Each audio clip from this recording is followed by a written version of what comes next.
안녕하세요. 과학의 힘 에너지 청혜쌤입니다. 자, 우리 친구들과 선생님은요, 계속해서 이 생태계에 대한 이야기를 함께 하고 있거든요. 그래서 우리가 다소 생물 쪽에 조금 집중해서 공부를 했다면 오늘은 조금 더 환경에 집중하면서 그간의 기후는 어떻게 변화해 왔는지, 그리고 지금 기후에는 어떠한 문제들이 있는지, 이런 이야기들을 오늘 함께 해보려고 합니다. 자, 그럼 먼저 우리 친구들이 공부해야 하는 해시태그부터 확인해 봐야겠죠. 오늘 해시태그 첫 번째는요, 먼저 기후 변화에 대해서 같이 한번 살펴보도록 할게요. 도대체 기후라는 것은 무엇이고 기후 변화는 그동안 어떻게 나타났는가 좀 살펴보도록 할 거고요.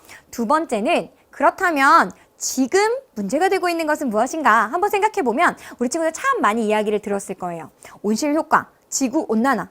듣자마자 어떤 생각이 드나요? 선생님, 그거 나쁜 거 아닌가요? 우리 친구들이요, 온실효과도 지구온난화도 그거 그냥 무조건 줄어야 좋은 거 아닌가요? 이렇게 얘기하거든요. 그런데 이제 우리 고등학생 됐으니까 이거 하나하나 도대체 어떠한 현상인지 한번 살펴보고 좋고 나쁘고의 문제인 건지 한번 천천히 공부해 보도록 하겠습니다.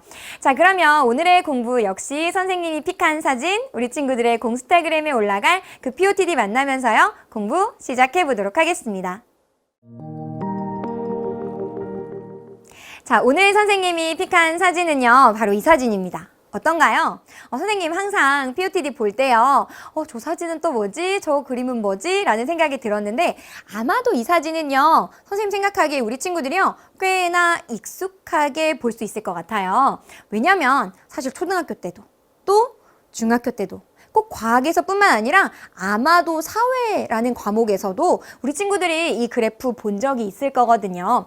자세히 한번 보면 지금 가로축에요, 시대라고 되어 있고 뭔가 시간의 흐름이구나 라는 것을 알 수가 있고요. 양쪽에 세로축, 한번 Y축을 읽어보면 한 곳에는 지금 기온이라고 나와 있고요. 한 곳에는 이산화탄소의 농도입니다 라고 나와 있는 거예요. 그러면 뭔가 이산화탄소의 농도도 지금 증가하고 있고요. 기온도 증가하고 있는 거. 도대체 이 그림을 가지고는 우리가 어떻게 기후변화, 특별히 맞아요, 지구온난화에 대해서 설명할 수 있는 건지 오늘 차분히 한번 공부를 해보도록 하겠습니다. 자, 그럼 먼저 해시태그 첫 번째 기후변화부터 공부 시작해 보도록 하겠습니다.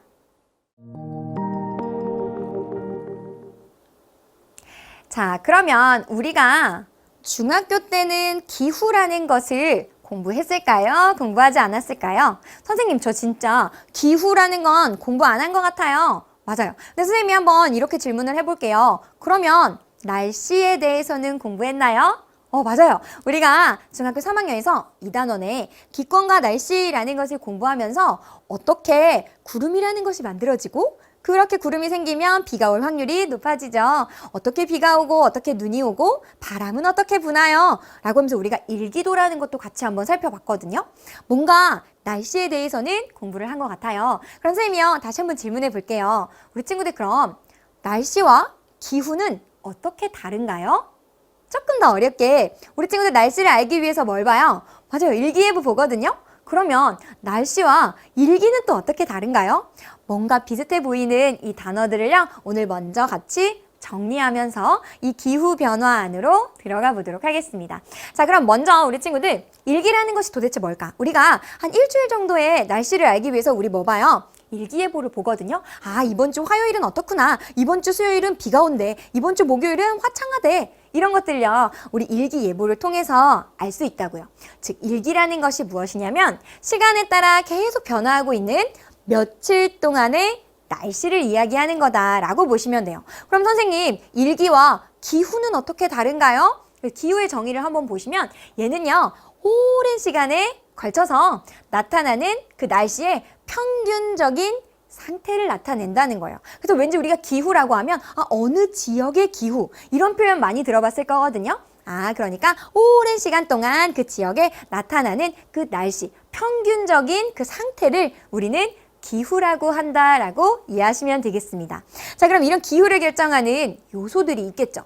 어떤 요소들이 있는지 같이 한번 살펴봤더니 기온이라는 거, 기온이 높습니까? 낮습니까? 또 강수량, 비가 많이 오는 기후인가요? 비가 적게 오는 지역인가요? 또 바람, 습도, 운량이라는 것은요, 구름의 양을 얘기하는 거예요. 그 다음 증발량, 증발이 잘 일어나나요? 적게 일어나나요? 이런 요소들이 결국 기후라는 것을 결정하게 됩니다. 라고 보시면 되겠죠. 자, 그러면 우리 지구에서 이 기후변화가 도대체 어떻게 일어났는지를 먼저 한번 살펴보면서 이 기후변화에 대한 전체적인 이야기를 시작해 보도록 할 건데요. 아주 먼 옛날로 갈 거예요. 그럼 우리 먼 옛날에 대한 이야기 뭐 했어요? 그렇죠. 우리 지질시대에 대한 이야기 했잖아요. 그래서 지질시대의 기후변화를 선생님이 사진으로 한번 가지고 왔습니다. 자, 어떤가요? 딱 이런 게 등장하자마자 우리 친구들 많이 얘기합니다. 선생님, 저것도 외워야 되나요? 아니에요. 그냥 이거는요, 우리 친구들이 보시고, 아, 성캄브리아대 시대 때는 저랬구나. 그리고 고생대 때는 그랬고, 중생대, 신생대는 그냥 이런 기후 변화를 가졌구나 라고 그냥 읽어주시면 되는 거예요. 그럼 차분히 시대를 나눠서 선생님이랑 한번 이 데이터를 읽어보도록 할게요. 자, 보니까 성캄브리아 시대예요. 이거 보니까 대체로 지금 이 그래프가 어디에 있어요? 낮네요. 즉, 여기 추운 시기를 이렇게 경험했다라는 것을 우리는 그냥 이 데이터를 읽어주면 알 수 있는 거예요. 자, 그렇게 시대를 넘어올게요. 고생대로 오니까 대체로 온난했어요. 그쵸? 지금 온도가 높은데 한번 뚝 떨어지네요. 그리고 또 온난하다가 한번 뚝 떨어지는 시기가 나타나요. 그 시기가 언젠가 봤더니 뭔가 중간 정도 그리고 마지막쯤에 즉 중기와 말기쯤에 이 고생대에서는 추운 시기를 경험했습니다 정도로만 이해하시면 되는 거예요. 그냥 계속적으로 기후라는 게 계속 똑같은 기후를 갖는 것이 아니라 고생대 같은 경우에는 중기와 말기에 이렇게 추운 시기가 있었대 라고 보시는 거죠. 자, 그럼 이제 중생대로 한번 넘어가 볼게요. 중생대 우리 친구들 여기 데이터 읽어주시면 쭉 대체로 온난하고 한 번 있지만 아주 급격하게 낮아지지는 않네요. 그리고 나서 다시 그러니까 중생대는 대체로 전 기간에 걸쳐서 대체로 따뜻했습니다 라는 것을 우리가 이 데이터에서 읽어줄 수가 있는 거죠. 그래서 우리 친구들 중생대 하면 우리 선생님이 무슨 시대라 그랬어요? 그렇죠. 파충류의 시대라고 했거든요. 그럼 이 파충류의 시대 하면 가장 먼저 떠오르는 거 있어요. 선생님도 우리 친구들도요. 가장 먼저 떠오르는 건 맞아 공룡이에요. 네, 우리 친구들은 이제 조금 시대가 달라져가지고 공룡하면 어떤 동물을 떠올리는지 잘 모르겠지만 선생님은요. 공룡하면 무조건 항상 둘리가 떠오르거든요. 둘리하면 둘리 노래에 빙하 타고 이렇게 나오고요. 그러면 이 중생대예요. 대체로 이 따뜻했던 이 날씨에 정말 둘리는 빙하를 타고 왔을까? 라고 한번 생각해 보시면 이 중생대에는요 가장 큰 특징으로 빙하기가 없었다라는 특징을 기억을 해주셔야 돼요. 이 중생대에는 대체로 따뜻했고 빙하기가 없는 시대였습니다. 그럼 도대체 둘리가 타고 온 빙하는 어디에서 온 것일까? 라는 생각도 같이 해보실 수가 있겠죠. 자, 그리고 이제 신생대로 넘어오면 전기 때는 대체로 따뜻했지만 후기로 가면서 점차 지구의 평균 기온이 어떻게 돼요? 하강하는 것을 볼 수가 있겠고요. 이 신생대 때는 총 4번의 빙하기가 있었다라고 이해를 해주시면 되겠습니다. 4번의 빙하기가 있었다는 건 그렇죠. 3번의 간빙기가 있었다는 거라고 우리 친구들 이해하실 수가 있고 이 빙하를 우리 친구들이 잘못 이해하는 친구들이 있어요. 빙하는 바닷물이 얼어서 된 건가요? 그렇지 않아요. 바닷물이 온 게 아니고 눈이 내리게 되는데 그 눈이 녹지 않고 계속적으로 쌓이게 되면서 빙하를 만들게 되는 것이기 때문에 빙하가 증가했다는 건 결국 해수면의 하강을 의미하는 거다. 따라서 우리 친구들은 신생대 할 때 여기 그냥 대체로 후기로 가면 갈수록 추웠구나. 그래서 4번의 빙하기가 있었다라는 것만 간단하게 기억을 해주시면 되겠습니다. 그러면 우리가 여기 전체적으로 지질시대에 걸쳐서 알 수 있는 게 도대체 뭘까요? 맞아요. 일정하지 않은 기후였다는 거예요. 기후라는 것이 그냥 쭉 따뜻하면 따뜻하고 추우면 계속 춥고 이런 게 아니고 기후라는 것이 일정하지 않았다. 그래서 우리가 생물의 대멸종 공부할 때 그 원인으로 기후 변화를 뽑기도 했거든요. 결국 이 일정하지 않은 기후 때문에 생물이 번성하기도 하고 혹은 그 자연환경에 적응하지 못해서 그 생물의 쇠퇴에도 영향을 주게 된다라는 정도로 우리 친구들 이 기후 때문에 생물이 개체수가 많아지기도 하고 개체수가 적어지기도 하는 거구나 라고 이해하시고 넘어가주면 되겠습니다. 되셨죠? 자, 그러면 이런 기후를 우리 친구들 이런 생각이 들 수 있을 거예요. 선생님, 성캄브리아 시대, 고생대, 중생대, 신생대 그때의 기후를 도대체 우리가 어떻게 알 수 있나요? 만약에 이런 생각이 들었다면요. 우리 친구들 그냥 단순히 글로만 막 공부하려고 하는 게 아니라 정말 사고하고 있는 거거든요. 정말 크게 칭찬합니다. 그럼 이렇게 아주 예전의 기후, 우리가 고기후라고 하는데 이 고기후를 우리가 어떻게 알 수 있는 걸까요? 아주 간단히만 생각해보면 첫 번째 가장 좋은 방법은요. 누군가 기록에 남겨놓는 거예요. 아, 몇 월 며칠에 오늘 하늘은 이랬어. 오늘은 비가 왔어. 오늘은 눈이 왔어. 이렇게 만약에 기록에 남겨놨다면 우리가 그 기록을 보고 날씨를 알 수가 있겠죠. 자, 그게 바로 기상 관측 자료예요. 근데 이거의 단점은 뭘까요? 그렇죠. 기록을 남기기로 시작한 지 얼마 되지가 않아서 수백 년 전까지의 자료만 활용이 가능하다는 단점이 있는 거죠. 자, 그러면 훨씬 예전, 기록이 남아있지 않은 그 예전은 우리가 어떻게 알 수 있을까? 먼저 첫 번째는요, 토양을 연구하는 거예요. 이 토양을 연구하면 고기후를 알아낼 수 있다라고 되어 있는데 결국 그 토양이라는 건 뭐예요? 식물이 살아가고 있는 서식지가 되잖아요. 그 토양을 연구해요. 토양의 종류, 어디에 분포하고 있는가 이런 것들을 연구하게 되면 결국 그곳의 기후와 식물 분포와의 상관관계를 우리가 알 수가 있고 결국 그 생물이 살았다면 그때 그 기후는 대체로 온난하지 않았을까? 혹은 되게 추운 지역 아니었을까? 우리가 기후를 예측할 수 있다는 거예요. 되셨죠? 아, 그래서 한 가지 방법이 토양을 연구하는 거구나. 이렇게 우리 친구들 가볍게 이해를 해주시면 되겠습니다. 자, 세 번째는요. 북극이나 남극에 있는 빙하를 연구한대요. 근데 이거 조금 어려워요. 그래서 우리 친구들이 선생님 저는 더 이상 어려운 건 싫어요 라고 하면 이 빙하를 연구해도 고기후, 예전의 기후를 알 수 있대 라고 이해하셔도 되고요. 선생님 저는 조금 더 자세히 알고 싶어요 라고 하면 우리 조금 더 자세히 한번 들어가 볼게요. 빙하 속에 산소 동위원 소비를 알면 기온 변화, 그때 대기 성분을 알 수 있대요. 무슨 얘기냐? 일단 우리 친구들이 동위원소라는 게 뭔지 알아야 돼요. 자, 그럼 산소는 원자번호 8번이에요. 이거 우리 1단원에서 했잖아요. 자, 그러면 얘는 양성자 수 8개, 그리고 중성자 8개를 가져서 16이라는 질량수를 가져요. 근데 자연에요, 질량수 16짜리 산소만 있는 게 아니더라는 거예요. 똑같은 산소인데 얘는 양성자 8개에 중성자 10개를 갖는, 즉 질량수가요 18인 산소 원자도 있다는 거죠. 이렇게 산소인데 질량수가 달라요. 이런 원소를 우리는 동위원소다라고 이해를 해주시면 되겠습니다. 자, 그러면 이걸 가지고 우리가 어떻게 고기후를 알 수 있냐면 여기 이렇게 바다가 있다라고 생각을 해보자고요. 자, 여기 H2O, H2O예요. 되셨죠? 근데 여기에 얘는 16짜리고요. 얘는 18짜리다라고 보시는 거죠. 자, 만약에 기온이요, 대체로 따뜻했어. 기온이 매우 높았어요. 그러면 얘도 증발이 잘 일어나고요. 얘도 증발이 잘 일어나요. 근데 선생님이 여기 예로 들어보려고 하는 건 이번에는 얘가 기온이 낮을 때는요, 얘는 가벼워요. 그래서 증발이 잘 일어나게 되는데 얘 18짜리는 어떻게 돼요? 질량이 무겁잖아요. 그래서 얘보다는 증발이 잘 일어나지 않는 거예요. 자, 그럼 여기에 요 대기에 누구의 비율이 훨씬 더 많이 존재할까요? 16짜리의 비율이 훨씬 더 많이 존재하겠죠. 그래서 그 비율을 보는 거예요. 아, 질량수 18짜리의 산소랑 질량수 16짜리의 그 비율을 봤더니 날씨가 추울 때는 요 비율이 작아서 이 전체 비가 작게 나더라는 거죠. 근데 여기 대기 중에 있던 것들이 결국 얼음 결정 같은 걸로 만들어지고 합쳐져서 떨어지면 뭐가 되는 거예요? 그렇죠. 그게 눈이 되는 거거든요. 그럼 그 눈들이 녹지 못하고 쌓여 있는 것이 빙하가 되니까 그 빙하 안에 있는 산소 동위 원소비를 조사해서 만약에 이 비율이 적다? 아, 그러면 그때 추웠구나. 이렇게 알 수가 있는 거고, 만약에 비율이 높다? 아, 그땐 대체로 날씨가 따뜻했구나. 라는 것을 우리는 산소 동위 원소비로 알 수 있다라고 보시면 되겠습니다. 이해되셨을까요? 좋아요. 그러면 또 다른 방법이 빙하였던 거예요. 또 한 가지의 종류를 보면 식물의 종류, 꽃가루 화석, 동물 화석 이런 걸 통해서 고기후를 알 수 있대요. 우리 왜 화석 공부할 때 산호가 발견되는 곳은 맞아요. 수심이 얕고 따뜻한 바다입니다. 그럼 결국 그게 뭐예요?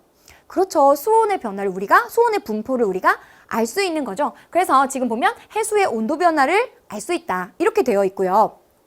이 꽃가루 같은 경우에는 그 생물이 무엇인지를 말해주거든요. 꽃가루가 잘 썩지가 않아서 아, 여기에 이러한 식물들이 살고 있었구나 라는 건 거기가 따뜻한 환경이었는지 거기가 추운 환경이었는지를 말해준다 라고 보시면 돼요. 이거는 우리 친구들이 잘 알고 있는데요. 나이테는 어때요? 나무가 성장하는데 거기에 만약에 온도가 따뜻하고 습기도 잘 보충이 되었다면 이 나이테 사이의 간격이 매우 널찍널찍 존재하게 되겠죠. 따라서 나이테의 간격이 넓다면 여기는 대체로 따뜻한 곳이었구나 라고 우리가 알 수 있고요. 나이테의 간격이 매우 촘촘하다는 건 여기는 조금 추운 지역이었구나 라는 것을 통해서 나이테의 두께와 밀도를 가지고 그 지역의 우리 기후를 알 수 있습니다 라고 이해하시면 되겠습니다. 그래서 이런 다양한 방법들을 통해서 우리는 기후 변화를 알아내는 것이다 라고 이해하시면 되겠네요. 되셨죠? 좋습니다. 자, 그러면 이런 기후가 변화한다는 걸 우리가 앞에서 공부한 거예요. 도대체 왜 변화하는가? 우리는요, 자세히는 아니지만 그냥 간단하게 기후라는 것이요, 굉장히 다양한 원인들로 복합적으로 작용하고 있대요. 그래서 태양에너지 양의 변화가 생길 수도 있고요. 지구계의 화산이 분출하게 되면 비대던이 차단하게 되면서 갑자기 기후의 변화가 생길 수 있대요. 또 수륙 분포의 변화라는 건 대륙과 대륙이 가까이 있다가 그 대륙이 멀어지게 되면서 대양 같은 것들이 그 안에 생기게 되면 결국 기후의 변화를 주게 된다는 거죠. 또 대기순환, 해양순환의 변화 또는 인간 활동까지도 이런 기후 변화의 원인이 됩니다 라고 이해하시면 되겠습니다. 되셨죠? 좋습니다. 자, 그럼 우리 친구들이 이 기후변화에 대해서 잘 이해하고 있는지 같이 문제 한번 풀어보도록 할게요. 오랜 시간에 걸쳐서 나타나는 날씨의 평균적인 상태래요. 오랜 시간에 걸쳐 나타납니다. 오늘의 주제였던, 그렇죠, 기후라고 한다라고 적어주시면 되겠고요. 지질시대 중에 전 기간에 걸쳐 대체로 따뜻했대요. 그래서 이 시기에는 빙하기는 없었습니다. 선생님이요, 둘리는 정말 빙하를 타고 왔을까? 라고 얘기했었잖아요. 그렇죠. 여기 바로 중생대입니다 라고 적어주시면 되겠죠. 북극이나 남극 어디 안에는요, 이거 선생님 되게 자세히 설명했던 거예요. 산소 동위 원소 비를 통해서 80만 년 동안의 기온 변화와 대기 성분을 알 수 있대요. 우리 이거의 질량 가지고 봤던 거. 그렇죠. 바로 빙하 속에 있는 산소 동위 원소 비를 통해서 우리는 고기후를 예측할 수 있습니다 라고 보시면 되겠네요. 되셨을까요? 우리 한 문제만 더 보도록 할게요. 지질시대의 기후변화와 기후변화를 알아내는 방법에 대한 설명으로 옳은 것은 동그라미를 할 거고요. 옳지 않은 것은 X로 표시하세요 라고 되어 있네요. 자, 그럼 고생대에는요, 따뜻한 기후가 계속되었대요. 그랬나요? 우리 그래프 한번 생각하면 선생님이 중기와 말기에 추운 시기를 경험했습니다. 맞아요. 그래서 우리 친구 정답 X를 골라줘야 되는 거고요. 중생대에 빙하기 있었나요? 이거 잘 기억해달라고 했거든요. 중생대는 대체로 따뜻했어요. 빙하기는 없었습니다 라고 하니까요, 정답은 우리 친구들 X라고 적어주면 되겠습니다. 식물의 종류, 꽃가루, 화석, 동물 화석, 이걸 통해서 우리 고기후 알아낼 수 있었죠. 선생님이 꽃가루 같은 얘기, 또 우리 동물 화석 같은 거 가지고 같이 설명을 해줬었어요. 그래서 우리 친구들 동그라미로 골라주면 되겠고요. 식물의 나이테의 두께와 밀도를 조사하면 수천 년 전에 그 지역의 기후를 유추할 수 있습니다. 그래서 우리 나이테 간격에 대한 이야기 함께 했습니다. 정답 동그라미로 골라주면 되겠네요. 자, 이렇게 하면 우리 친구들 기후 변화에 대해서 어렵지 않게 어떤 것들이 원인이 되고 이걸 알아낼 수 있는 방법은 무엇이 있고 지질시대를 거쳐서 이런 기후 변화를 겪었구나 라고 우리 친구들 이해해 주시면 되겠습니다. 자, 그러면 이제 우리가 겪고 있는 어떤 그런 기후의 변화들은 무엇이 있는가? 두 번째 해시태그에서요, 바로 이 지구온난화에 대해서 공부해 보도록 하겠습니다. 자, 그러면 이 지구온난화를 공부하기에 앞서서 이 지구온난화라는 게 도대체 무엇인가? 우리 그 시작 전부터 같이 한번 해보려고 해요. 근데 우리 중학교 때 어떤 얘기했냐면, 여기 서로 다른 두 물체가 접촉하고 있습니다 라고 하면서 이 두 물체의 온도가 다르다면 온도가 높은 곳에서 낮은 곳으로 에너지가 이동합니다. 우리 이런 이야기 했거든요. 그때 이 에너지를 우리는 열이에요 이렇게 공부했던 거죠. 기억이 날까요? 그래서 우리 친구들 열이라는 정의를 한번 보면요, 온도가 높은 물체에서 낮은 물체로 이동하는 에너지였습니다 라고 보시면 되죠. 근데 이 열이 이동하는 방법이 있었어요. 우리 그것을 전도, 대류, 복사가 있습니다 이렇게 얘기했고요.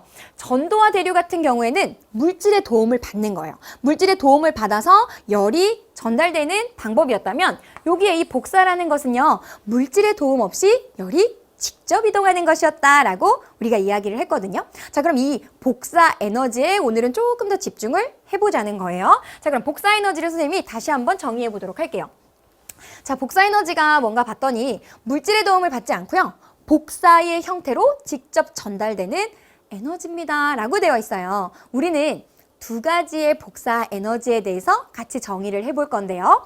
하나는 지구가 흡수하고 있는, 즉 태양이 방출하고 있는 에너지죠. 즉 태양 복사 에너지인데요. 태양이 방출하는 복사 에너지, 주로 지구로 흡수되는 복사 에너지는 가시광선 영역이고요. 대기에서 가시광선 영역을 잘 통과시켜서 지구에 흡수되고 있는 것, 그것이 바로 태양 복사 에너지입니다. 이렇게 이해를 해주시면 되겠습니다.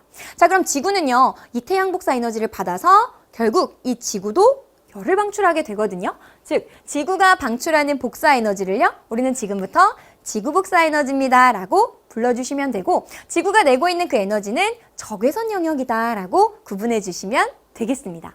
자, 그러면 지구가요, 그냥 네모난 것이 아니고 동그랗기 때문에 각 지역에서 각 위도에 따라서 받고 있는 태양 복사 에너지의 양이 다르대요. 도대체 그게 무엇인지 우리가 한번 그림을 통해서 어떻게 다른지 확인을 한번 해보도록 할게요. 자, 여기 지금 지구의 이 부분적인 모습이 나와 있습니다. 그리고 이렇게 빛이 들어가고 있는 것을 우리 친구들 이렇게 확인해 줄 수가 있겠죠. 되셨나요? 네, 우리 친구들 한번 이런 모습을 생각해 보면 좋을 것 같아요. 선생님이 빈 종이를 하나 꺼내고요. 랜턴을 들고 있는 거예요. 그리고 랜턴을요, 종이에 수직이 되도록 이렇게 비춰주는 거예요. 그럼 동그랗게 그 랜턴의 모습대로 비춰지게 되겠죠. 여기에 비춰지는 빛의 세기를 한번 우리 친구들 생각해보면 좋을 것 같고요. 이번에는 랜턴을 선생님 이렇게 눕혀가지고 굉장히 넓은 면적을 이렇게 비추는 거예요. 그러면 여기에 비추는 빛의 밝기, 세기도 한번 생각해보면 우리 친구들은 단번에 알 수 있어요. 어디에 빛의 양이 더 많은가요? 선생님, 같은 랜턴에서 오면 당연히 여기에 빛의 양과 여기에 빛의 총량이 같은 거 아닌가요? 맞아요. 랜턴에서 내는 빛의 양은 똑같은데 선생님은 지금 뭘 비교하려고 하는 거냐면 여기에도 똑같은 면적, 여기에도 똑같은 면적, 즉 여기서 따온 요 똑같은 면적과 똑같은 면적에 비춰지는 빛의 양을 얘기하는 거예요. 당연히 어디가 더 많을까요? 똑같은 랜턴에 빛이 오고 있는데 얘는 좁은 지역, 얘는 넓은 지역을 비춘다면 당연히 같은 넓이를 비교할 때는 여기에서, 여기가 A고 여기가 B라고 하면 A가 보다 단위 면적에 작용하는 빛의 양이 훨씬 더 많을 겁니다 라는 것을 우리는 경험적으로 알 수 있는 거예요. 자, 선생님이 지금 이 얘기를 왜 했느냐? 태양 에너지가 들어오는 거예요. 근데 여기에 어떤 걸 표시했냐면 같은 양의 태양 복사 에너지, 우리가 같은 양이라는 걸 이렇게 세 개의 화살표로 한번 비유적으로 이렇게 표현해 볼게요. 자, 그럼 이 세 개가 들어와서 지금 비추고 있는 면적을 한번 우리 친구들 극단적으로 비교를 한번 해보도록 할까요? 그럼 저위도에서 비추고 있는 면적이에요. 그리고 고위도는요, 지금 요 세 개가 이렇게 들어와서 비추고 있는 면적이 훨씬 더 넓네요. 그럼 선생님이랑 뭐 얘기하기로 했어요? 같은 면적에 도달하는 태양 복사 에너지 양을 얘기하기로 했잖아요. 그럼 어디에 같은 면적을 요만큼 같은 면적을 비교한다면 어디에 도달하는 태양 복사 에너지 양이 더 많을까요? 당연히 저위도에 도달하는 태양 복사 에너지 양이 더 많겠죠. 따라서 위도가 높아질수록 같은 면적에 도달하는 태양 복사 에너지 양이 줄어들게 됩니다 라는 것을 우리 이 그림을 통해서 알 수 있다는 거예요. 그럼 얘를 선생님이 그래프로 한번 나타내 보도록 할게요. 자, 그래프가 나타나면 우리 친구들 굉장히 겁을 많이 먹지만 그래프는 아주 많은 정보를 간략하게 우리에게 주는 아주 좋은 도구거든요. 그래서 우리 친구들은요, 읽어내는 연습을 조금 하시면 굉장히 얘를 유용하게 사용할 수가 있어요. 자, 지금 보시면 여기 적도라고 되어 있어요. 우리가 앞에서 살펴봤던 저위도가 여기다 라고 보시면 되는 거죠. 자, 그러면 위도가 높아진다는 건 이쪽으로 이렇게 이동해서 지금 여기가 고위도 쪽으로, 저위도에서 고위도로 가고 있는 거예요. 자, 그럼 저위도의 단위 면적에, 똑같은 면적에 도달하는 태양 복사 에너지 양이 어떻다 그랬어요? 더 많다 그랬어요. 그러니까 저위도에서 지금 지구가 받는 에너지가 즉 태양 복사 에너지가 될 거죠. 여기에 이렇게 그래프 하나를 우리 친구들 확인해 주면 저위도에서 받고 있는 태양 복사 에너지 양, 고위도에서 받고 있는 태양 복사 에너지 양이에요. 실제로 저위도에서 고위도로 가니까 같은 면적에 도달하는 태양 복사 에너지 양이 지금 실제로 이렇게 줄어들고 있는 것을 확인할 수가 있네요. 되셨어요? 자, 근데 우리 앞에서 무슨 얘기했냐면 지구가 태양 복사 에너지 양을 흡수하는데 지구도 그렇죠. 지구 복사 에너지를 방출한다고 했거든요. 그럼 얼마나 방출하는지를 우리 이 그래프에서 한번 찾아볼게요. 자, 저위도에서 고위도로 갈수록 지금 지구가 내보내는 에너지 혹시 찾으셨나요? 자, 그럼 여기서는 선생님이 선을 한번 더 진하게 그려볼게요. 태양 복사 에너지만큼 그 크기가 많이 차이 나진 않지만 어쨌든 얘도 고위도로 가면서 살짝 줄어들고 있어요. 근데 태양 복사 에너지보다 그 변화의 폭은 조금 더 작게 나타나네요. 자, 근데 여기를 보니까 뭔가 이상해요. 우리 친구도 혹시 찾았나요? 선생님, 저위도에 보니까 태양에 받는 에너지가 훨씬 더 지구가 내보내는 에너지보다 많네요. 자, 그럼 이거 선생님이랑 한번 정리해 볼게요. 요 저위도에 대한 정리입니다. 자, 지금 태양 복사 에너지는 여기에 있고 지구가 내보내는 지구 복사 에너지는 여기에 있어요. 누가 더 많아요? 그렇죠. 지금 지구가 흡수하는 태양 복사 에너지 양이 더 많은 거예요. 즉, 태양 복사 에너지 양이 지구 복사 에너지 양보다 많아요. 즉, 이런 거죠. 어디에 11만큼을 줬는데 얘는 7만큼을 내보냈다고 하면 얘는 어떻게 돼요? 3이라는 것이 남겠죠. 바로 그거예요. 태양 복사 에너지 양을 더 많아서 흡수한 게 더 많았고 내보낸 게 적어요. 그럼 에너지가 어떤 상태? 남는 상태. 그것을 우리는 에너지 과잉이다 라고 얘기해요. 이걸 그림으로 표현하면 어떻게 되냐면 여기에 보시면 이렇게 들어가고 있는 태양 복사 에너지 양이 지금 화살표로 표시하니까 길게 표시가 되어 있죠. 근데 지구가 내고 있는 지구 복사 에너지는요, 짧아요. 그 말은 얘는 에너지가 남은 상태예요. 에너지 과잉 상태입니다. 라고 보시면 되는 거예요. 자, 그럼 이번에는 우리가 고위도, 여기 부분을 한번 보자는 거예요. 고위도를 한번 보니까 이번에는 태양으로부터 받고 있는, 흡수하는 태양 복사 에너지 양은 적은데 지구가 내고 있는 지구 복사 에너지 양이 더 많아요. 그러면 흡수하는 태양 복사 에너지 양보다 방출하는 지구 복사 에너지 양이 더 많다는 건 내가 7 정도 받고 있는데요. 10을 내고 있다는 거예요. 그러면 3이 부족하잖아요. 여기는 에너지가 부족한 곳이구나. 이렇게 이해하시는 거죠. 자, 그럼 이거 그림으로도 맞는지 확인해 볼게요. 봤더니 여기 흡수하는 건 화살표가 엄청 작아요. 조금 받고 지구 복사 에너지 많이 내고 있다는 거예요. 그럼 여기 실제로 진짜 에너지가 부족하겠구나. 되셨어요? 그러면 여기는 에너지가 남고 여기는 에너지가 부족해요. 이대로 계속 유지가 된다면 당연히 적도가 온도가 높아요. 적도 부근의 온도가 높은데 지금 그 얘기가 아니라 온도, 여기 에너지가 계속 남는다는 건 앞으로도 계속적으로 온도가 높아져야 된다는 거예요. 온도가 그냥 높은 거 말고 앞으로도 계속 높아진다는 거죠. 근데 진짜 적도는 더운 거 말고 그 더운 온도가 계속적으로 올라가고 있나요? 덥지만 그 더운 온도를, 그 평균 온도를 유지하고 있단 말이에요. 여기 고위도도요, 추워요. 춥지만 그 추운 평균적인 온도를 유지하고 있다고요. 근데 여기는 에너지가 남고 여기는 에너지가 부족한데 어떻게 그 평균적인 기온을 각 위도에서 유지하고 있는 걸까? 어떻게 하면 될까요? 맞아요. 바로 여기 남는 에너지를요, 이 에너지가 부족한 지역으로 옮겨줄 수 있는 아이가 있으면 여기에 남는 거 여기에 가져다 주면 되겠네요. 그 역할을 누가 하느냐? 바로 대기와 해수가 그 역할을 하게 됩니다. 라고 이해를 해주시면 되겠습니다. 그래서 우리가 다음 시간에 대기와 해수의 운동에 대해서 같이 공부를 할 거고요. 오늘은 일단 어떠한 작용이 일어나는가 이것만 한번 살펴보도록 할게요. 결국 이 저위도에 남는 에너지가 고위도로 이동하게 되는 거고 얘는 덥지만 그 더운 평균 기온을 그대로, 얘는 춥지만 그 추운 평균 기온을 그대로, 즉 평균 기온을 일정하게 유지해 주는 것이다 라고 이해하시면 되는 거죠. 되셨을까요? 좋아요. 여기 남는 에너지가 여기 부족한 에너지로 채워지게 되는데 그게 바로 대기와 해수가 그 에너지를 넘겨줘서 이 에너지 불균형을 해소하는 것이다 라고 이해하시면 되겠습니다. 되셨죠? 좋아요. 자, 그러면 이제 지구 전체의 스케일로 한번 얘를 살펴보도록 할게요. 자, 각 위도별로는 이런 에너지의 불균형이 있었지만 대기와 해수가 움직이면서 그 에너지의 불균형을 해소했대요. 자, 그럼 이제 지구 전체 얘로 한번 살펴보자는 거예요. 지구 전체에서 받는 에너지 그리고 내보내는 에너지는 그래서 총 얼마가 될까? 이제 전체로 한번 보자는 거예요. 아까는 각 위도별로 나눠서 본 거고요. 이번엔 전체로 한번 보자는 거예요. 근데 우리 친구도 혹시 이런 적 있어요? 우리 친구들이요.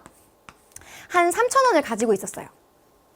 근데 드디어 용돈을 받는 날이 된 거예요. 그래서 용돈을요, 10,000원을 받았습니다. 근데 그날 정말 필요한 게 있어서요, 10,000원을 다 썼어요. 그럼 우리 친구들의 자금 상태는 어떻게 되나요? 선생님, 뭘 물어보세요. 3,000원 그대로죠. 맞아요. 이거에 대한 개념을 이 지구의 스케일 안으로 넣어보려고 하는 거예요. 무슨 얘기냐? 지구가요, 흡수하는 에너지가 있을 거고요. 지구가 방출하는 에너지가 있을 거예요. 만약에 그 양이 같다면 지구가 예를 들어 15도씨였다 라고 한다면 흡수하는 에너지 양과 방출하는 에너지 양이 같다면 이 온도 그대로 유지가 되겠죠. 그래서 우리는 그 개념을 복사평형이라는 것으로 공부를 좀 해보려고 합니다. 자, 그럼 먼저 복사평형이라는 게 무엇이냐? 어떤 물체가 있어요. 어떤 물체에 흡수하는 에너지가 있어요. 그럼 그 흡수하는 에너지 양, 전체의 양, 그리고 방출하는 복사 에너지가 있는데 그 방출하는 복사 에너지 양, 그러니까 어떤 물체가 흡수하는 거, 그리고 얘가 내보내는 그 양이 같다는 거예요. 그 양이 같아서 결국 온도가 일정하게 유지되는 그 상태를 우리는 복사평형입니다 라고 이해해 주시면 되는 거예요. 어렵지 않으시죠? 자, 그럼 이 개념을 그대로 지구에 가져가 보는 거예요. 지구가 있어요. 그럼 지구가 흡수하는 에너지는 뭐예요? 그렇죠. 태양 복사 에너지. 우리가 위도별로 나눠본 거 있죠? 아, 지구는 태양 복사 에너지를 흡수하고 지구 복사 에너지를 방출하잖아요. 그런데 그 양이 만약에 같다면 아, 지구는 그 연평균 기온이라는 것이 일정하게 유지가 되겠구나 라고 우리는 예측해 볼 수 있겠죠. 자, 그럼 그 내용 같이 한번 정리해 볼게요. 자, 그것을 우리는 지구의 복사평형이다 라고 이야기를 하고요. 지구가 흡수하는 태양 복사 에너지 양이 있고 지구가 방출하는 지구 복사 에너지 양이 있어요. 우리 이거 복사평형이라고 얘기하는 거고요. 지구는 복사평형을 이루고 있기 때문에, 즉 흡수하는 태양 복사 에너지 양과 방출하는 지구 복사 에너지 양이 같아서 연평균 기온이라는 것이 일정하게 유지됩니다 라고 이해하시면 되겠습니다. 되셨죠? 그런데 얘를 그냥 이렇게 단순히 이해하면 그냥 선생님 흡수한 거 방출한 거 같다는 거죠. 근데 얘를 그림으로 잘 물어보거든요. 그래서 우리도 그림을 보면서 실제로 지구가 정말 흡수하는 양과 방출하는 양이 같은지 한번 찾아보자는 거예요. 자, 선생님 여기 그림 하나를 준비했습니다. 그림이 나타나니까 어때요? 선생님 이것도 또 어려운 건가요? 아니에요. 근데 우리 뭐만 찾으면 돼요? 지구가 있고 지구가 흡수하는 에너지 양 하나 찾으면 돼요. 좋아요. 그럼 우리 E1이라고 할게요. 그 다음에 얘를 방출하는 에너지 양 E2가 있고요. 이 두 개의 양이 정말 같은지만 보면 되는 거예요. 맞나요? 자, 그러면 우리 흡수하는 거 태양 복사 에너지잖아요. 그 양을 그냥 우리 편의상 100이다 이렇게 한번 둬보자고요. 그럼 이 100의 양이 지구로 그냥 다 들어오는 줄 알았더니 그건 아니래요. 자, 그럼 선생님이 우리 친구들이 이걸 왜 이렇게 어려워할까 했더니 가장 첫 번째, 선생님 어디까지가 지구인가요? 네, 그래서 우리가 그냥 편의상 우리 친구들이요 이 대기까지, 여기까지를 우리 지구다 이렇게 한번 생각을 해볼게요. 자, 그럼 이 100의 양이 그냥 지구로 다 들어오는 줄 알았더니 그게 아니래요. 이 대기에서 반사가 되기도 하고 지표면까지 들어왔다가 반사가 되기도 한대요. 그 양이 30이래요. 그럼 100 중에 30은 반사됐으니까 어느 정도가 지구로 흡수된 태양 복사 에너지 양일까요?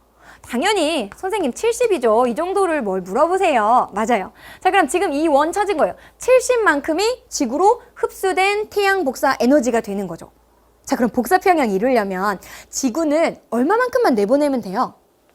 70만큼만 내보내면 지구의 연평균 기온이라는 것은 일정하게 유지가 됩니다. 이렇게 되는 거죠.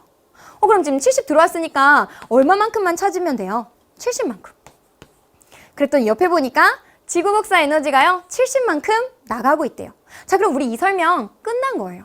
그럼 선생님이 이 아래에 있는 건 뭔가요? 그냥 확인만 해주시는 거예요. 자, 볼게요. 지금 우리 100 중에 30은 반사되고 70은 들어왔다 그랬죠. 그 70이 어디로 가는지만 그냥 확인해 주시는 거예요. 아, 대기에 흡수된 게 25 정도 되고, 그리고 지표에 흡수된 게 45. 결국 얘네 두 개 더해서 70이 됩니다. 확인해 주시는 거죠. 되셨어요? 자, 그러면 70이 그냥 지표면에서 왕창 다 나갔으면 참 우리 친구들이 공부하기 편할 텐데요. 그렇지 않고 지표면에서 얘가 방출하는데 여기에 뭘 가지고 있냐면 지구는 대기를 가지고 있어요. 그래서 이 대기에서요, 이 방출한 에너지의 대부분을 흡수하게 돼요. 그리고 다시 지표면으로 재방출이 일어나게 되거든요. 그럼 이 재방출 화살표가 이렇게 올라갔다 요 꺾이는 부분, 여기 부분 있죠? 그래서 우리 친구들 요 부분이 바로 온실 효과에 해당한다라고 보시면 되는 거예요. 되셨을까요? 그리고 나서 결국 나가게 되는 총량은 70이 맞는 거예요. 되셨죠? 그래서 우리가 중요한 건 먼저 지구로 70 들어오고 지구에서 70 내보내니까 얘네 복사 평형을 이뤄서 지구의 연평균 기온이라는 건 일정합니다. 그렇게 먼저 보시면 되는 거고요. 그 다음 단계에서 우리가 집중하는 건 여기 내가 지구가 그냥 곧장 내보내는 줄 알았더니 그건 아니고 지구는 대기를 가지고 있어서 그 대기가 지구가 내보내는 에너지의 대부분을 흡수했다가 다시 지표로 재방출이 일어나게 되는구나. 이 부분을 한번 지금부터 자세히 살펴보도록 할게요. 자, 그러면 우리가 그걸 뭐라고 하느냐? 그걸 바로 온실효과다라고 얘기를 하는 거거든요. 우리 친구도 온실을 떠올리면 어때요? 맞아요. 따뜻해요. 그럼 그 따뜻해지는 그 효과가 우리 지구에도 나타난다는 거죠. 자, 그럼 선생님, 온실효과가 안 나타나면, 즉 지구에 대기가 없다면 그때는 어떻게 되는 건가요? 그래서 우리가 지구가 대기를 가지고 있지 않을 때를 먼저 한번 살펴보자는 거예요. 자, 태양 복사 에너지 양이 들어와요. 그리고 지구도 지구 복사 에너지를 방출합니다. 만약에 대기가 없다면 그대로 그냥 방출할 거니까 이렇게 지구가 대기를 갖고 있지 않았다면 지구는요, 마이너스 18도씨에서 연평균 기온이 유지가 될 거래요. 즉, 이렇게 낮은 온도에서 복사 평형을 이루게 될 거라는 거죠. 그런데 우리는 대기를 가지고 있어요. 그래서 여기 보니까요, 태양 복사 에너지가 들어오게 되고 우리가 앞에서 같이 봤던 것처럼 지표면이 복사 에너지 방출하는데 그 대부분을 대기가 흡수해서 다시 지표면으로 방출하기 때문에 지구는요, 15도씨 정도의 보다 높은 온도에서 복사 평형을 이루게 되었습니다 라고 이해하시는 거예요. 그러면 우리 친구들이 앞에서 우리 온실효과, 지구온난화 다 따져봐서 얘네 나쁜 거 그랬나요? 지금 보니까 그냥 얘가 좋고 나쁘고의 문제가 아니라 얘는 현상인 거예요. 선생님, 온실효과라는 건 지구가 대기를 가지고 있고, 그죠? 그 대기가 지표로 방출하는 복사 에너지 때문에 결국에 지구의 온도를 높이는 효과를 얘기하는 거네요. 맞아요. 자, 이때 이 대기가 결국 적외선 영역의 지구 복사 에너지 대부분을 흡수하게 되고 다시 일부를 지표면으로 방출하게 되면서 지표면의 온도가 높아지는 현상인 거예요. 그러니까 얘가 좋고 나쁘고의 문제가 아니라는 거죠. 그런데 왜 우리는 이런 부정적인 시각이 생겼을까? 문제는 여기서부터인 거예요. 자, 그럼 봅시다. 이 온실효과, 지구가 대기를 갖고 있기 때문이죠. 도대체 대기 안에 어떠한 기체가 있길래 이런 온실효과가 나타나는 걸까? 우리는 그거 온실기체라고 하거든요. 그럼 온실기체가 뭔지 일단 정리를 해볼게요. 온실기체라는 거는요, 온실효과를 일으키는 기체를 말해요. 이 온실효과라는 건 지구 복사 에너지 대부분을 흡수했다가 다시 지표면으로 방출하는 거겠죠. 이런 기체에 누가 있냐면 이산화탄소, 메테인, 염화플로리나산소, 그리고 오존, 수증기 같은 것들이 있거든요. 여기서 수증기를 제외하면 우리가 눈여겨봐야 하는 것은 이산화탄소예요. 그럼 우리 친구들 이산화탄소 하면 떠오르는 게 있죠. 석탄, 석유 떼게 되면서 공기 중에 늘어난 기체거든요. 그럼 선생님, 혹시 온실 효과 자체가 문제가 되는 게 아니라 우리가 석탄, 석유 많이 떼니까 이산화탄소, 공기 중에 이산화탄소 기체 많아졌어요. 그것 때문에 온실 기체가 많아졌고 온실 효과가 증가하고 있는 것이 문제인가요? 라고 우리 친구들 감이 딱 잡혔다면 정말 우리 친구들 잘한 겁니다. 자, 그 부분 같이 한번 정리를 해보도록 할게요. 자, 우리는 그것을 지구온난화다라고 얘기하는 거예요. 그럼 지구온난화라는 건 결국 뭐냐면 온실 효과의 증가가 문제가 되는 거예요. 온실 효과가 계속적으로 증대가 되더라는 거예요. 그럼 어떻게 돼요? 지구의 연평균 기온이 점점 상승하게 되겠죠. 그것이 문제가 되는 것이지 온실 효과, 지구온난화 싸잡아서 다 나쁜 거 이렇게 해서는 안 된다는 거예요. 되셨죠? 즉 온실 효과가 증대되니까요. 지구의 평균 기온이 점점 상승하는데 그것이 지금 문제가 되고 있습니다. 라고 우리 친구들 정확하게 기억해 줘야 되고요. 그럼 이 온실 효과가 증대된다는 건 무슨 얘기예요? 그렇죠. 온실 기체가 증가한다는 거예요. 그럼 온실 기체 중에 누구? 우리 수증기 제외하면 이산화탄소. 그럼 이 이산화탄소가 결국 인류의 산업활동과 긴밀한 관련이 있더라. 그래서 우리가 POTD로 뽑았던 이 사진 이제 우리 해석할 수 있겠죠. 여기에 보니까요. 지금 산업혁명이라는 거 나와 있어요. 그죠? 그 산업혁명 전후로 지금 먼저 보시면 이산화탄소의 농도예요. 이산화탄소의 농도가 증가되고 나니 기온이라는 것도 같이 어떻게 돼요? 증가되더라. 아, 얘네 둘 사이에 유의미한 상관관계가 있구나. 되셨어요? 따라서 결국 이 온실기체, 이산화탄소 양이 증가하니 온실 효과가 점점점 증가하고 있고 그것 때문에 지구의 평균 온도가 점점 상승하는 이 현상이 문제가 되고 있는 것이다 라고 잘 기억을 해주면 되겠습니다. 되셨죠? 좋아요. 자, 그러면 얘네가 선생님 도대체 왜 이렇게 문제다라고 얘기하는 건가요? 어떤 문제가 있는가 보면 첫 번째는요. 생태계의 변화래요. 우리 이거 지난 강에서도 무슨 얘기했어요? 기후변화 이런 이야기 할 때 우리가 생태계 얘기할 때 기후변화가 문제가 됩니다. 그때도 우리 그 빙하 위에 북극곰 있는 거 보면서 지구온난화에 대한 얘기했거든요. 결국 온도가 계속적으로 따뜻해진다는 건 그 서식지에 살아가고 있는 생물에게 굉장히 큰 변화를 주게 돼서 결국 생태계에 변화가 일어나게 된다는 거죠. 되셨죠? 그럼 두 번째, 해수면이 상승한대요. 온도가 높아지면 해수의 부피가 팽창할 거예요. 뿐만 아니라 빙하가 녹게 되겠죠. 그럼 해수면이 상승한다는 건 또 어떤 문제가 있느냐? 서식지가, 육지 면적이 축소되는 거죠. 그러니까 서식지가 점점 좁아드는 것. 즉 거기에 살고 있는 생물들에게 굉장히 큰 변화가 나타난다는 거죠. 또 여기에 보면요. 이상기후, 뭔가 가뭄이 아주 심하다거나 혹은 홍수, 비가 너무 많이 온다거나 이런 이상기후들도 결국 지구온난화가 환경에 미치는 영향이다 라고 우리 친구들 잘 이해를 해주시면 되겠고요. 이런 지구온난화는 사실 그래서 우리 친구들이 글로 공부하는 것이 아니라 우리 친구들의 삶에서 어떤 실천적인 의미로 잘 기억을 해주시면 좋겠습니다. 되셨죠? 좋습니다. 자, 그럼 먼저 우리 친구들이 온실 효과 그리고 지구온난화 더 가서는 이 지구의 복서 평형에 대해서 잘 이해하고 있는지 문제 같이 한번 풀어보도록 하겠습니다. 자, 같은 면적의 지표면이 받는 태양 복사 에너지 양은 고위도로 갈수록 어떻게 된다고 했어요? 선생님 마치 랜턴을 비스듬하게 든 거랑 비슷하다 그랬어요. 그러니까 거기 그렇죠. 같은 면적을 비교하면 받는 태양 복사 에너지 양은 점점 줄어들게 됩니다. 그래서 적어요 라고 적어주시면 될 것 같고요. 지구로 들어오는 태양 복사 에너지는 주로 무슨 광선이었어요? 앞에서 가시광선 영역의 복사 에너지로 전달이 됩니다. 여기서 같이 정리하는 건 지구 복사 에너지는요. 그렇죠. 적외선 영역이었어요. 두 개 구분해 주시면 좋겠고요. 자, 고위도 지방은요. 지표가 받는 태양 복사 에너지 양보다 지표가 방출하는 복사 에너지 양이 고위도에서는 어때요?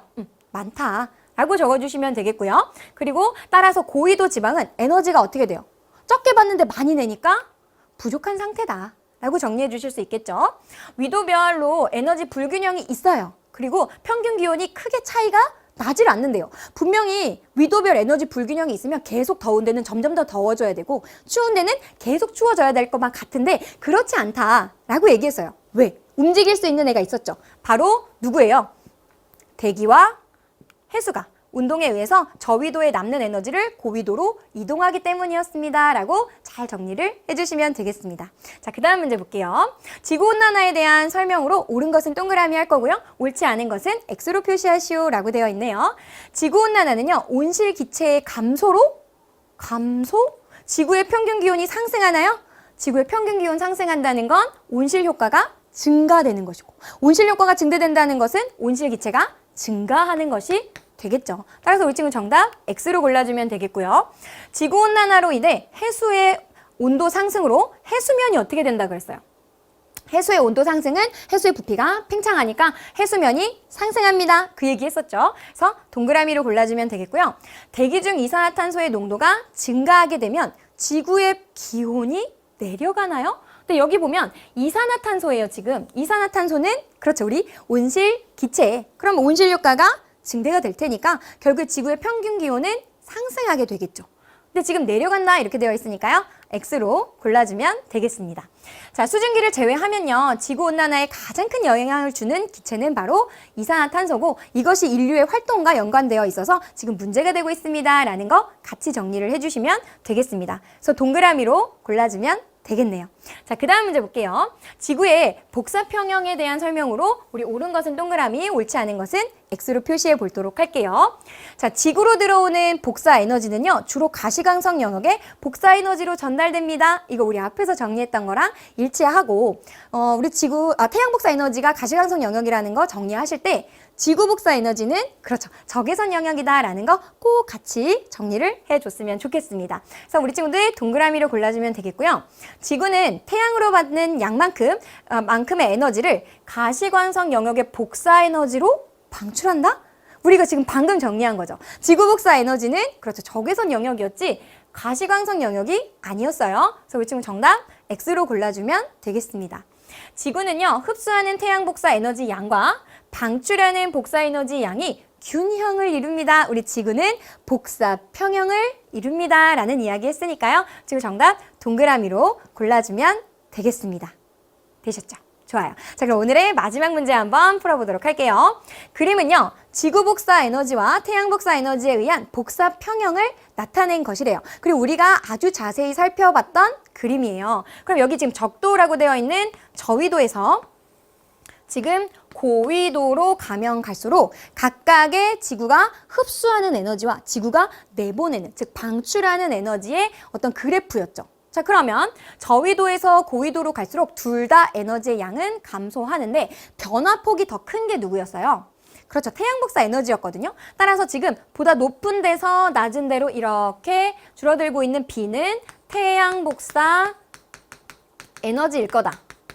라는 거 우리가 알 수가 있고요. 지금 보다 좁은 변화로 나타나고 있는 이 A가 지구 복사 에너지일 거다라고 우리 찾아볼 수가 있겠네요. 자, 그러면 A, B에 각각 찾아주시면 A는 지구 복사 에너지, 그리고 B는 태양 복사 에너지가 됩니다. 근데 여기서 조금 더 중요한 게 있었죠. 여기에 지금 에너지 차이가 있어요. 이 저위도에서는 그렇죠. 흡수하는 에너지가 방출하는 에너지보다 더 많아요. 그래서 남는 에너지가 있었어요. 에너지 과잉 상태. 그 다음에 고위도에서는요. 받는 건 얼마 없는데 많이 방출해요. 즉 태양 복사 에너지 양보다 방출하는 지구 복사 에너지 양이 더 많아서 여기는 에너지가 부족한 상태. 그럼 여기에 남는 에너지를 이쪽으로 옮겨줄 아이가 필요했었죠? 그게 바로 누구예요? 대기와 해수가 그 에너지 불균형을 해소할 수 있습니다. 라고 잘 이해를 해주면 되겠습니다. 자, 이렇게 하면 우리 친구들 오늘 기후 변화와 그리고 지구온난화에 대해서 같이 공부를 해봤습니다. 다시 POTD로 돌아가서요. 오늘 학습 마무리해 보도록 하겠습니다. 자, 이제 다시 선생님이 픽한 이 사진 보면요. 네, 별거 아니었죠? 시간이 지나면서 결국 대기 중에 있는 이산화탄소, 온실 기체였어요. 이산화탄소의 농도가 증가하게 되니까 결국 지구의 연평균 기온이 상승하게 되는 바로 지구온난화에 대해서 우리 친구들이 복사평형의 관점에서 잘 설명을 해주면 되겠습니다. 자, 오늘은 우리 친구들과요. 기후 변화 그리고 지구온난화에 대해서 공부를 해봤습니다. 내용이 우리 친구들이 선생님 어려워요 라고 말하는 내용은 사실 아니거든요. 그래서 우리 친구들 꼼꼼하게 좀 강의를 보시고 교재에 있는 문제도 풀어가면서 물론 학습을 이루어내야 하지만 그것보다 우리 친구들의 실제 생활에서 내가 이 환경을 위해서 내가 이 기후변화를 위해서 할 수 있는 것들은 무엇일까 잠깐이라도 생각해보는 것이 굉장히 중요한 공부가 된다라고 이해해 주시면 되겠습니다. 자, 복습 굉장히 중요하겠죠. 복습할 때요. 우리 EBS I 홈페이지 들어오셔서요. 우리 강의 다시 보면서 공부했으면 좋겠고요. 공부하다 모르겠는 것 또 궁금한 거 생기면 언제든지 Q&A 게시판에 글 남겨주세요. 쌤 친절하게 댓글 달아드리도록 하겠습니다. 자, 이제 다음 시간에는요. 우리가 오늘 대기와 그리고 해수의 운동으로 에너지 불균형을 해소한다고 했거든요. 그렇다면 이러한 운동은 또 어떻게 일어나게 되는지 다음 시간에 같이 공부해 보도록 하겠습니다. 우리 친구들 오늘도 너무너무 수고 많았고요. 지금까지 선생님은 과학의 힘 에너지 정혜쌤이었습니다. 우린 또 다음 강에서 만나도록 할게요.